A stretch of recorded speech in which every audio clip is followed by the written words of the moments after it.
Halo Dewantara Muda, salam dan bahagia.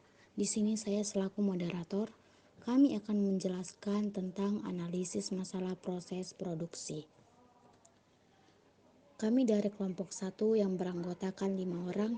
Yang pertama saya sendiri, Rema Gloria Situmorang. Yang kedua Amana Fitri Novianti. Yang ketiga Satria Putra Gumilang. Yang keempat Rizky Ardiansyah. Yang kelima Aris Listianto. Kita masuk pembahasan yang pertama tentang rumusan masalah. Perusahaan PT Jaya Indah Casting menghadapi beberapa tantangan dalam mengoptimalkan produksi dan meningkatkan market share di industri pengecoran logam. Tantangan tersebut meliputi kebutuhan untuk meningkatkan kapasitas produksi, mendekati pelanggan baru, mencapai standar kualitas internasional, dan mengatasi masalah klaim pelanggan. Selain itu, perusahaan juga perlu mempercepat penetrasi ke pasar dan bidang lain, meningkatkan pelatihan Departemen Technical Support, serta memperkuat komunikasi dan koordinasi antar fungsi. Kita masuk di pembahasan yang kedua akan dijelaskan oleh Aris. Baik, di sini saya akan menjelaskan tentang analisis pemecahan masalah. Yang pertama, penelaahan sistem yang berjalan. Perusahaan perlu melakukan penelaahan kembali terhadap sistem produksi yang sedang berjalan untuk mengidentifikasi kelemahan dan kekurangan yang ada. Dengan demikian, perusahaan dapat melakukan perbaikan yang diperlukan untuk meningkatkan efisiensi dan produktivitas produksi.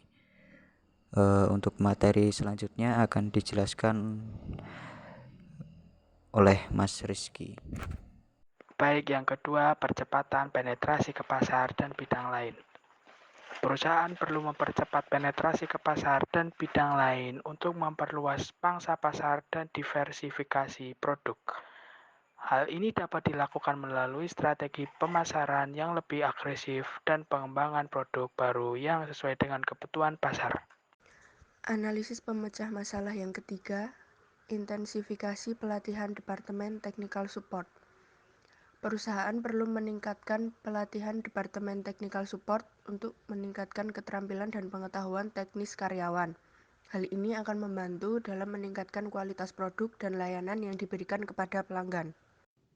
Analisis pemecahan masalah yang keempat, pengangkatan atau pengisian posisi untuk meningkatkan komunikasi dan koordinasi. Perusahaan perlu mempertimbangkan pengangkatan atau pengisian posisi untuk meningkatkan soliditas, komunikasi, dan koordinasi antara fungsi di perusahaan. Hal ini akan membantu dalam memastikan efisiensi operasional dan koordinasi yang baik di antara berbagai departemen. Cukup sekian perumusan masalah dari pemecahan masalah proses produksi. Banyak kurangnya mohon maaf. Salam bahagia.